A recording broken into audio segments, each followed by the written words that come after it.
జగిత్యాల కరీంనగర్ ప్రధాన రహదారిపైన ఉధృత పరిస్థితి నెలకొంది. కొడిమ్యాల మండలంలోని పూడూరు గ్రామం వద్ద స్థానిక రైతులు రాస్తారోకో నిర్వహించారు. రైతుల ఆందోళనతోటి కిలోమీటర్ల మేర వాహనాలు నిలిచిపోయాయి. ధాన్యం కొనుగోలు చేయకపోవడంతో రైతులు ఆగ్రహం వ్యక్తం చేశారు. పూడూరు గ్రామ వ్యవసాయ మార్కెట్లో వరి ధాన్యం కొనుగోలు లేకపోవడం, ప్రభుత్వ కొనుగోలు కేంద్రాలు తెరవకపోవడం, మిల్లర్ల నిర్లక్ష్యం కారణంగా రైతులు తీవ్ర అసంతృప్తి వ్యక్తం చేస్తున్నారు. ధాన్యం తడిసిపోతుందనే ఆందోళనతోటి సమస్యను పరిష్కరించాలని రైతులు డిమాండ్ చేస్తున్నారు. భారీగా వాహనాలు నిలిచిపోవడంతో ప్రయాణికులు ఇబ్బందులు పడుతున్నారు. రాస్తారోకో కారణంగా ఆర్టీసీ బస్సులు, లారీలు, ఆటోలు, వ్యక్తిగత వాహనాలు అన్ని రహదారికి రెండు వైపులా నిలిచిపోయాయి.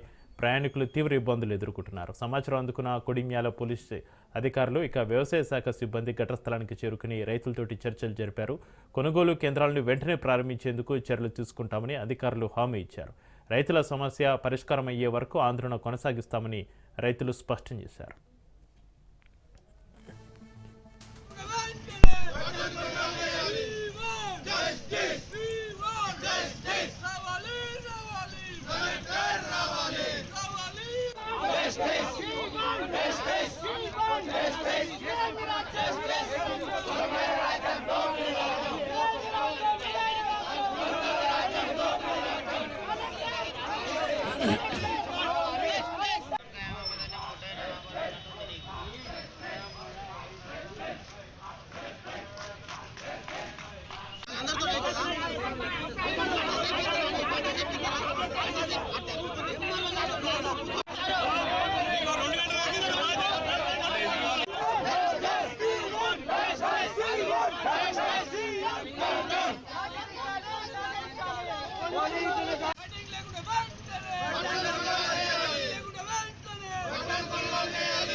జగిత్యాల కరీంనగర్ ప్రధాన రహదారిపైన ఉధృత పరిస్థితి నెలకొంది. కొడిమ్యాల మండలంలోని పూడూరు గ్రామం వద్ద స్థానిక రైతులు రాస్తారోకోకి సంబంధించి మరింత సమాచారాన్ని మా ప్రతినిధి రవీందర్ ఫోన్లైన్లో అందిస్తారు. రవీందర్, చక్రి వడ్ల కటింగ్ పై ఒకవైపు పూడూరులో రైతుల ఆగ్రహం వ్యక్తం చేస్తూ ఒకవైపు రాస్తారోకో కూడా చేయడం జరిగింది. జగిత్యాల జిల్లా చొప్పదండి నియోజకవర్గానికి సంబంధించి అక్కడ రైతులు కొనుగోలు సెంటర్లో మాత్రం వడ్లనైతే కటింగ్ చేస్తున్నారనే కోణంలో కూడా రైతులు ధర్నాకైతే దిగడం జరిగింది. అయితే ఆగ్రహించిన రైతులు జగిత్యాలకు సంబంధించి కరీంనగర్ అంటే జగిత్యాల కరీంనగర్ ప్రధాన రహదారిపై రాస్తారోకోకు దిగడం జరిగింది. సుమారుగా 2 గంటల పాటు కూడా ఒకవైపు ట్రాఫిక్ మొత్తం అంతరాయం కలిగిందని చెప్పవచ్చు. అయితే వాళ్ళకి సంబంధించిన ప్రతి 40 కిలో బస్తాల బరువుకు మాత్రం 4 కిలోలు కటింగ్ చేస్తున్నారనే కోణంలో మాత్రం వాళ్ళు అక్కడ ధర్నాకు దిగడం జరిగింది. అంటే క్వింటాలు చొప్పున దాదాపు ఒక 10 కిలోల వరకు కూడా కోత వస్తుందని వాళ్ళు అంటే ధాన్యాన్ని పండించి మేము ఏం చేయాలి, ఒకవైపు ఈ కోతనే పోతే మేము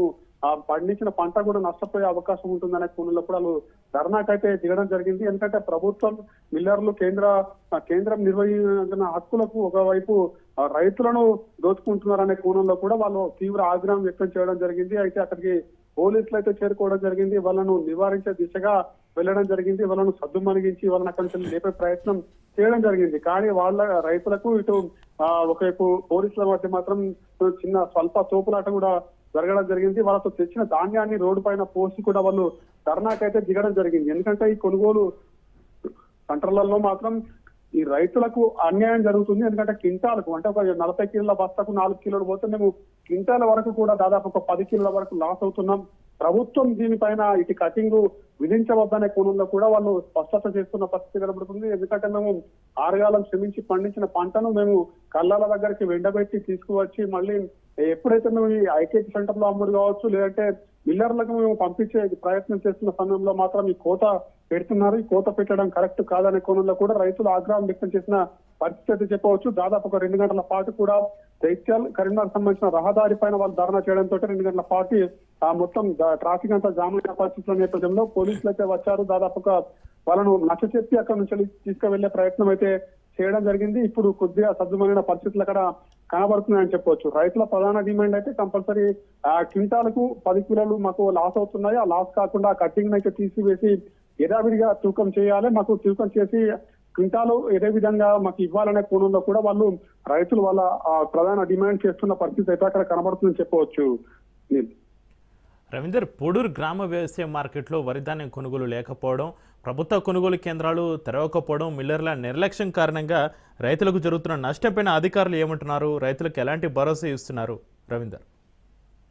మీరు అన్నట్టుగా అయితే ఒకవైపు అక్కడ చూసుకుంటే పూడుకు సంబంధించి అక్కడ ఇప్పటివరకు ఇంకా కొనుగోలు కేంద్రాలను ఏర్పాటు చేయలేరు. అంటే ఇప్పటివరకు ధాన్యం చేతికి వచ్చింది, వాళ్ళు ఆరబెట్టారు, దాన్ని ఒకవైపు కొనుగోలు చేయాలనే కోణంలో కూడా ఒకవైపు ధర్నాకైతే దిగుతున్న పరిస్థితి కనబడుతుంది. ఇటు కొనుగోలు చేయడం లేదు, ఒకవైపు కొనుగోలు చేస్తున్నా కానీ దాన్ని కటింగ్ తీస్తున్నారు. కోతలు విధించడంతో మాకు చాలా ఇబ్బందికరంగా మారుతుంది. ఎందుకంటే కొనుగోలు సెంటర్లు లేకపోతే అవి అకాల వర్షాలు కావచ్చు, ఒకవైపు వాతావరణం మార్పులతోటి కూడా వర్షాలు రావడంతో వడ్లు మొత్తం కూడా నానే అవకాశం ఉంటుంది. ఎందుకంటే అది తడిసిందంటే దాని తేమ పేరిట మాత్రం కంపల్సరీ మళ్ళీ అట్లా కటింగ్ ఉంటుంది. కొంచెం అది తడిసి ముద్దయిందంటే మొలకలు వచ్చే అవకాశం కూడా ఉంటుంది. కాబట్టి ఆ కొనుగోలు సెంటర్లను కూడా ఇంకా యథావిధిగా కొనసాగించాలి. ఎందుకంటే ఇప్పటికి కొన్ని చోట్ల కూడా ఏర్పాటు చేయని పరిస్థితి కనబడుతుంది. ఆ కొనుగోలు సెంటర్లు లేకపోవడంతో చాలా వరకు ఇబ్బందికరంగా మారుతుంది. అయినా కానీ ప్రభుత్వం దీనిపైన చర్యలు తీసుకోవడం లేదు. ఉన్నాం ఒకవైపు అక్కడ వ్యవసాయ శాఖకు సంబంధించిన అధికారులు దానిపైన ఎటువంటి దృష్టి సాధించడం లేదు. అంటే మండల వైజ్ గా కావచ్చు, లేదంటే గ్రామాలు ఉంటే అక్కడ కూడా కంపల్సరీ ఐకేపీ సెంటర్లను ఏర్పాటు చేయాలి. ఏర్పాటు చేసి కొనుగోలు అయితే చేయాలి. ఆ కొనుగోలు సెంటర్లు చాలా చోట్ల లేకపోవడంతో కూడా రైతులు ఆవేదన వ్యక్తం చేస్తున్న పరిస్థితి అయితే కనబడుతుంది. ఎందుకంటే పూడూరు గ్రామంలో ఇంకా కొనుగోలు సెంటర్లు లేవనే కోణంలో కూడా రైతులు ఆవేదన వ్యక్తం చేస్తున్నారు. కాబట్టి ఇప్పుడు కానీ ప్రభుత్వం దీనిపైన పట్టించుకొని వ్యవసాయ శాఖ అధికారులను అక్కడ క్షేత్రస్థాయిలో పంపించి ఎక్కడెక్కడైతే కొనుగోలు సెంటర్లు ఇంకా ఏర్పాటు చేయలేరో అక్కడ కూడా ఏర్పాట్లు చేసి రైతుల ధాన్యాన్ని కొనుగోలు చేయాలి. కొనుగోలు చేయనట్టయితే మాకు అకాల వర్షాలతోటి కావచ్చు, ఈ వాతావరణ మార్పులతోటి మేము లాస్ అయ్యే అవకాశం ఉందనే కోణంలో కూడా రైతులు ఆవేదన వ్యక్తం చేస్తున్న పరిస్థితి కనబడుతుందని చెప్పవచ్చు. ఎందుకంటే ఇటు క్వింటాలకు 10 కిలోలు, ఇదే విధంగా ఇటు ఐకేపీ సెంటర్ లేకపోవడంతో మేము ధాన్యం ఖర్చు కూడా ఇబ్బందికరంగా మారుతుందనే కోణంలో మాత్రం రైతులు వాళ్ళ ఆవేదన వ్యక్తం చేస్తున్న పరిస్థితి కనబడుతుంది. ఇప్పటికైనా కానీ ప్రభుత్వం పట్టించుకొని క్షేత్రస్థాయిలో ఎక్కడెక్కడ కొనుగోలు సెంటర్లను ఏర్పాటు చేయాలన్నా ఆ కొనుగోలు సెంటర్లను ఏర్పాటు చేసి కటింగ్ కూడా జరగకుండా రైతు ధాన్యాన్ని కొనుగోలు చేయాలనేది మాత్రం రైతులు డిమాండ్ చేస్తున్న పరిస్థితి కనబడుతుంది. అని రవీందర్, రైతు సంఘం నేతలు కానీ విపక్ష పార్టీ నేతలు కానీ రైతులకు అండగా నిలబడ్డారా? వారేమంటున్నారు? వారు కూడా అక్కడ మొత్తానికి ఆ ధర్నాలో పాల్గొనడం జరిగింది. ఎందుకంటే రైతు ఆరగాలం శ్రమించి పండించిన పంటను ప్రభుత్వం కొనుగోలు సెంటర్లు కొన్ని చోట్ల ఏర్పాటు చేయడం లేదు. కొనుగోలు సెంటర్లు ఏర్పాటు చేసినప్పటికీ కూడా అక్కడ ధాన్యం కొనుగోలు సమయంలో మాత్రం ఒక బస్తాకు దాదాపు పంటకు 40 కిలోల బస్తా ఉంటే దానికి కంపల్సరీ 4 కిలోల తూకంలో తీసేస్తున్నారు. అంటే ఒక క్వింటాల్ బస్తాకు దాదాపు ఒక 10 కిలోల వరకు కూడా వెళ్లే కటింగ్ కోత వస్తుంది. కాబట్టి రైతులకు అన్యాయం జరుగుతుంది. రైతులకు న్యాయం చేసే దిశగా ప్రభుత్వం వెళ్ళాలి, కానీ అన్యాయం చేసే దిశగా ఏంటనే కోణంలో కూడా అక్కడ రైతు సంఘం నాయకులు కూడా చెప్తున్న పరిస్థితి కనబడుతుంది. ఎందుకంటే రైతు పండించిన పంటతోటే వాళ్ళు జీవనం పొందుతారు. ఆ రైతే రాజంటారు. కానీ రైతుకు ఈ విధంగా దిగాలు తీసినట్టయితే కంపల్సరీ చాలా వరకు ఇబ్బందికరంగా మారే అవకాశం ఉంటుంది. ప్రభుత్వం దీనిపైన చర్యలు తీసుకోకపోతే మాత్రం దీన్ని ఇంకా తీవ్ర స్థాయికి చేర్చే విధంగా మాత్రం రైతు సంఘాలు కావచ్చు, కొంతమంది నేతలు కూడా ముందరికి పోతామని చెప్తున్న పరిస్థితి కనబడుతుంది.